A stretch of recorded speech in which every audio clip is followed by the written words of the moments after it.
Hello नमस्कार, आप सभी का मुकेश बैरागी एकेडमी यूट्यूब चैनल में बहुत बहुत स्वागत है।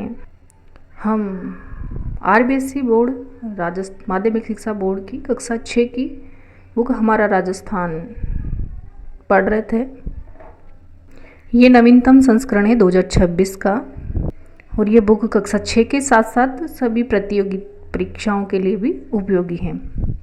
तो आज का अध्याय है आज़ादी से पूर्व सरकार का स्वरूप। 5वां अध्याय आज़ादी से पूर्व सरकार का स्वरूप कैसा था, तो देखते हैं। रविवार का दिन था। दिशा अपनी माँ के साथ गांव में पनघट पर पानी भरने गई थी। पानी लेकर आते समय उसने पनघट पास बने हुए पुराने किले पर कुछ लोगों को घूमते हुए और फोटो खींचते हुए देखा। ये देखकर उसने अपनी माँ से प्रश्न किया, ये लोग कौन हैं और क्या कर रहे हैं? माँ ने बताया, ये पर्यटक हैं और इस पुराने किले को देखने आए हैं। दिशा ने वापस प्रश्न किया कि इस किले में ऐसा क्या है और ये देखने आए हैं? तो माँ ने बताया कि किला बहुत पहले इस गांव के जागीरदार ने बनवाया था। यानी कि इसमें जागीरदार क्या होते हैं, मंत्री क्या होते हैं, राजा क्या होते हैं, ये देखेंगे। तो जागीरदार ने बनवाया था, वे इसमें रहते थे और इसकी प्राचीनता के कारण पर्यटक इसे देखने आते थे। अब दिशा ने एक और प्रश्न कर लिया, ये जागीरदार कौन थे और अब वे कहाँ रहते हैं? माँ ने मुस्कुराते हुए कहा, पहले जागीरदार ही गांव के क्या होते थे? प्रशासक होते थे। पहले है जागीरदार ही गांव के प्रशासक होते थे और इनके पास एक गांव की देखरेख की जिम्मेदारी होती थी। दिशा ने माँ से कुछ और प्रश्न पूछती उससे पहले ही घर आ गया एवं उसके प्रश्नों का सिलसिला टूट गया। दिशा के मन में जागीरदार को लेकर कई प्रश्न घूम रहे थे। दूसरे दिन दिशा ने स्कूल में अपने अध्यापक से कक्षा में आते ही प्रश्न पूछ लिया, गुरुजी जागीरदार कौन होते हैं और ये अब कहाँ गए? अध्यापक जी ने कहा, चलो आज हम जागीरदार और जागीरदारी व्यवस्था के बारे में ही पढ़ते हैं। आज़ादी से पहले हमारा राजस्थान वर्तमान स्वरूप में नहीं था। जो भी स्वरूप है ये आज़ादी से पहले नहीं था। ये मुख्यतः विभिन्न रियासतों में विभाजित था। यानी कि आज़ादी से पहले राजस्थान विभिन्न रियासतों में विभाजित था। ये रियासतें स्वतंत्र राज्य की तरह संचालन करती थी। रियासतों के शासक अपने मंत्रियों एवं जागीरदारों की सहायता से शासन का संचालन करते थे। शासक शक्ति का सर्वोच्च केंद्र राजा होता था। शासक का ये प्रकार राजशाही शासन कहलाता था। राजशाही शासन का स्वरूप। राजस्थान की विभिन्न रियासतों राज्यों में सिसोदिया, राठौड़, कछवाहा और चौहान आदि वंश शासक राज्य करते थे। ये अलग अलग राज्य थे किंतु शासन व्यवस्था लगभग समान थी। विभिन्न रियासतों में शासन संचालन के लिए केंद्रीय व्यवस्था के पदाधिकारी राजा, मंत्री, बख्शी, खजांची, परगना अधिकारी थे। कि विभिन्न रियासतों में शासन संचालन के लिए केंद्रीय व्यवस्था के पदाधिकारी राजा, मंत्री, बख्शी, खजांची, परगना अधिकारी थे। राजा राज्य की संपूर्ण शक्ति का सर्वोच्च केंद्र होता था। सामान्यतः राजा अपने सलाहकारों एवं मंत्री परिषद के सदस्यों के सहयोग से शासन संचालन करते थे। मंत्री राजा अपने शासन कार्य में सहायता हेतु मंत्रियों की नियुक्ति करते थे। प्रमुख मंत्री को दीवान कहते हैं। राजा समय समय पर इनसे मंत्रणा करके राजकार्य की जटिल समस्याओं को सुलझाते थे। बख्शी सेना को वेतन देन तथा सेना संबंधी अन्य कार्यों की जिम्मेदारी बख्शी की होती थी। खजांची आमदनी और खर्च के हिसाब को संतुलित रखना और बचत को सुरक्षित कर राजकोष में वृद्धि करना खजांची का कार्य था। परगना अधिकारी तो राज्य परगनों में विभाजित था तथा परगने में शांति व्यवस्था बनाए रखने की जिम्मेदारी परगना अधिकारी की होती थी। ग्राम राज्य की सबसे छोटी इकाई थी। तो सबसे छोटी इकाई कौन थी? तो ग्राम राज्य की सबसे छोटी इकाई थी। ग्राम का प्रशासक ग्राम पंचायतें करती थी। आगे है जागीरदारी व्यवस्था। एक व्यवस्थित राज्य के लिए प्रशासनिक व्यवस्था अनिवार्य तत्व है। राजस्थान के मध्यकाल का संपूर्ण शासन तंत्र राजा और जागीरदारी व्यवस्था पर आधारित था। राजस्थान की जागीरदारी व्यवस्था रक्त संबंध एवं कुलीय भावना पर आधारित प्रशासनिक और सैनिक व्यवस्था थी।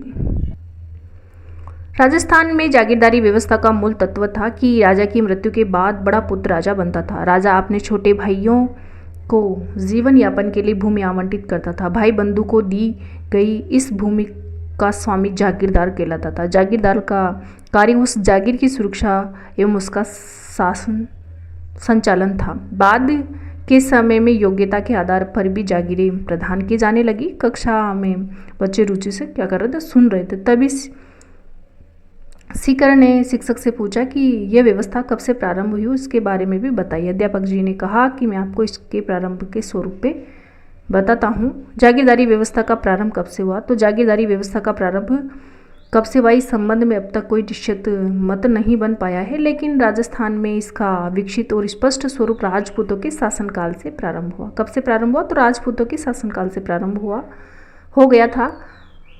राजस्थान भूभाग पर राजपूतों की विभिन्न शाखाओं ने अपने राज्य स्थापित किए, जो उनकी रियासतें कहलाई। रियासतों की सुरक्षा एवं शासन व्यवस्था के संचालन हेतु शासकों ने जागीर व्यवस्था प्रारंभ की।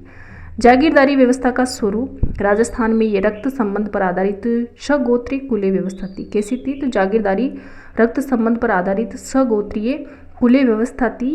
राजा महत्वपूर्ण प्रशासनिक पदों पर जागीरदारों को नियुक्त करता था। राजा और जागीरदार के संबंध स्वामी और सेवक के नहीं होते थे, बल्कि भाईचारे और सौहार्द पर आधारित होते थे। मध्यकालीन जागीरदारी व्यवस्था के स्वरूप में परिवर्तन। मुगल काल में मुगलों से संधि के कारण शासकों की जागीरदारी पर निर्भरता कम हो गई। शासक मुगल मनसबदार बन गए और उन्हें मुगलों का संरक्षण प्राप्त हो गया।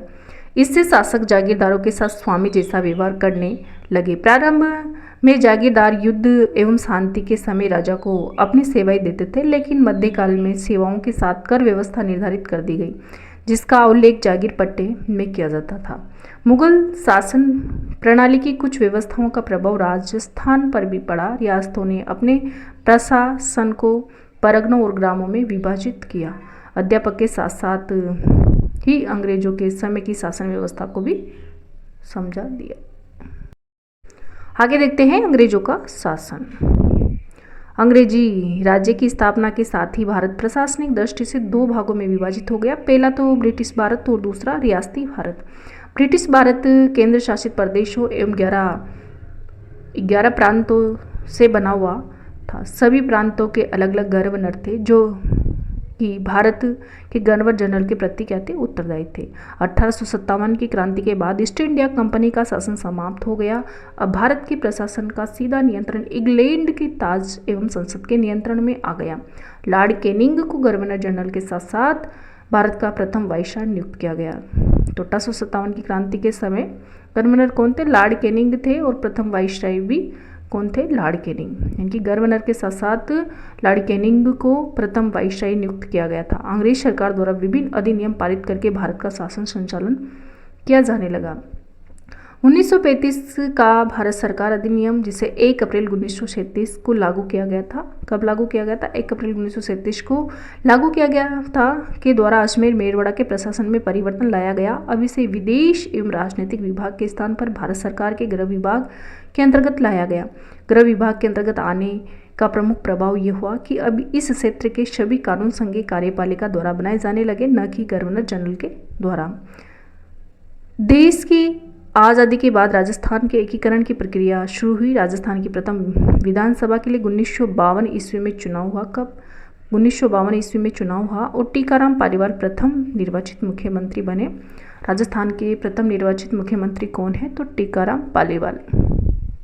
आगे है इसके क्वेश्चन। सेना को वेतन तथा सेना संबंधी अन्य कार्यों की जिम्मेदारी किसकी होती थी, तो बख्शी की होती थी। राजस्थान के प्रथम निर्वाचित मुख्यमंत्री कौन है, तो टीकाराम पालीवाल प्रथम निर्वाचित मुख्यमंत्री हैं।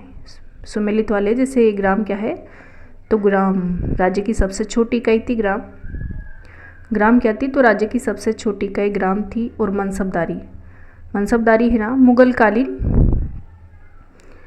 मुगलकालीन प्रशासनिक व्यवस्था थी मनसबदारी। और जागीर पट्टा की बात करें तो वह पत्र जिसमें शासक द्वारा प्रदान की गई जागीर का उल्लेख होता था। तो ये था आज का टॉपिक राजस्थान अध्ययन कक्षा 6 की बुक से 5वां अध्याय आज़ादी से पूर्व सरकार का स्वरूप। तो वीडियो देखने के लिए आपको बहुत बहुत धन्यवाद। वीडियो पसंद आए तो लाइक करें, शेयर करें और कमेंट बॉक्स में कमेंट जरूर करें। और अगर आप चैनल में नए हो तो चैनल को प्लीज़ सब्सक्राइब करें ताकि इस प्रकार के वीडियो आपको मिलते रहे। Thank you.